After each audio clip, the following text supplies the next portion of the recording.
So as you know, the new gun update made it to Dying Light 2, and I've been able to figure out a lot of the quirks, tips and tricks for these guns. Keep in mind, if you want to learn how to find ammunition, I'll leave a link at the end of this video and in the video description, and you can find ammunition that way. But I'm going to talk more about why Dying Light 2 or Techland shouldn't have added gold guns or the artifact guns in Dying Light 2. The rare ones, which are purple, those work just fine and I love them. Like personally, I'm really excited about the fact that Dying Light 2 added guns to the game, and I've been really enjoying it. Now there is a slight imbalance with the rare guns, so the pistol, the shotgun, and the two other automatic weapons. They just don't seem to really differ in the amount of damage you can really do. Now there is a small difference, and you can notice between the assault rifle and the pistol, for example, there is a damage difference, and you can kind of notice it, but not to the point where it makes a huge difference. And maybe that's a good thing. Personally, I don't really know what to think about it because, you know, realistically, guns should take down an enemy, right? That's what you would think in a realistic sense. But on a more challenging sense, you know, I feel like the pistol shouldn't be able to do as much damage as an assault rifle or the shotgun, but you can often still get a one-shot kill even in the foot with the pistol compared to the shotgun or the assault rifle. So it's something that I think Dying Light 2 needs to refine a little bit, and I'm not entirely sure how I feel about it just yet. Now a lot of people might think, guns are overpowered and they do too much damage. Well, one, you don't need to use them, it's up to you to use them or not, but two, you can add in difficulty and, you know, just stop using mods, I guess. But then on the other hand, there's the gold guns, or I should really call them the artifact guns. Now, these are personally not worth grinding for. To get these watcher tokens, they're quite expensive actually, and they take a lot of time to grind. It took me about 2 hours to be able to afford all 4 of the artifact weapons from Jay, and I can say that these guns are not worth it. Because the rare guns, the purple ones, they do just fine, and they pretty much do the same amount of damage. On paper, the artifact guns do more damage than the rare ones, but when you actually use them, you don't really notice much of a difference at all, to the point where the grind just felt almost worthless. Like, I'm quite disappointed with the fact that these guns just pretty much mean nothing. Now, on top of the fact that you can't drop these guns to, let's say, a friend or something, they still have to grind to be able to get them, which sure, I mean, I guess is okay, but at the same time, like, Dying Light 2 should encourage the co-op sense of the game. So to get more players into the game, you know, allow you to drop your weapons for your friends. I mean, that's something that'd be really cool. Now, I thought of something different about these guns because you can't drop them. They last forever. Once you buy them, that's it. You don't need to grind tokens to get another one of them, unless you want to grind the tokens to get other things from Jay.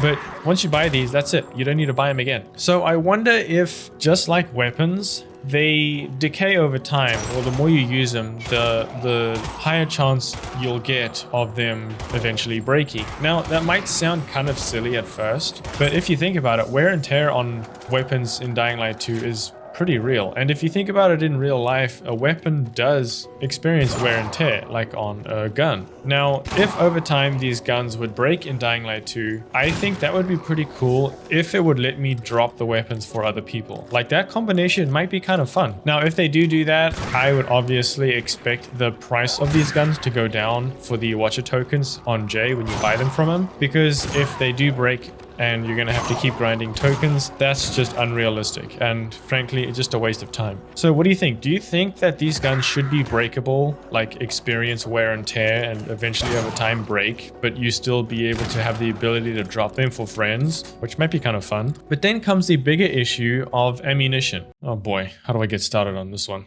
You are limited to 150 pistol shots, 250 rifle shots, 60 shotgun shots, and 350 SMG shots. Now, those might seem like quite a lot, especially 350 SMG shots, but to be completely honest, that can take you just a couple minutes to get rid of your entire ammunition stash. And these are limited to one slot in your backpack So even if you have extra slots for ammunition, it doesn't occupy those. You only get one slot for each ammunition type, and you're limited to this much in your inventory, which I think is very, very stupid. Probably the dumbest decision that Dying Light 2 has made in a long time. And to be completely fair, Dying Light 2 hasn't made a lot of bad decisions recently, except for maybe a lot of microtransactions in the game and postponing the DLC, which, by the way, I'm still waiting for the second DLC to show up. And I wonder why they've taken so long, because they've added so much new content, cutscenes, and side stories, and I'm just really waiting for the new DLC. And they said they want to add more time to polish it up, and I don't believe that. It's not a priority for them. That's how I see it. But aside from that, the limitation to the amount of ammunition you can hold in your ammunition stash in your backpack is quite dumb. I go through 250 shots of rifle ammo very, very quickly, especially even just one tapping enemies. It still goes down super fast. And then the shotgun ammo is just an utter joke. Like 60 rounds? Come on. So personally, I think this update with guns has been good and bad. You already know my opinion on some of these things. I just wish Dying Light 2 would put a little bit more effort into some of the mechanics of how rare guns compare to artifact guns, and also the ammunition storage issue. I don't think you should be limited to just one slot per ammunition type.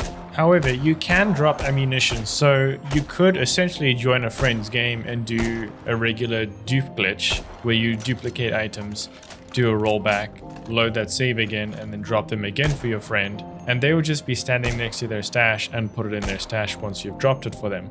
That's a really nice way to be able to duplicate ammunition quickly. And this idea applies pretty much the same way to how I showed people how to duplicate XP boosters, which I'll link that in the description as well of this video. Essentially what you do is you drop the item for that friend, they go ahead and leave your game, they can put that into their stash, you roll back your save. Obviously, you've got to be careful about doing this, so be sure to watch my video on how to do this. And then once you've rolled back your save, you load that save again, your friend joins it again, and you can re-drop that ammunition for your friend. So it is kind of nice that you can drop your ammunition, but again, I don't know how much you can hold in your stash, so that might be an issue too. But let me know what you think in the comments below. Am I overreacting? Is this kind of silly? Or do you kind of agree and find this as a legitimate issue? I did create a video on how to grind the watcher tokens if you want to be able to afford the golden guns or the artifact weapons. So feel free to check out the video on screen. That'll help you find out more on how to do it and grind it super quickly. Now, if these guns are not available to you yet, that's because you haven't unlocked the story part of it. So the other video on screen will help you to that and just show you what that process looks like. Anyways, I hope you enjoyed. Thanks for watching, and I'll see you in the next one.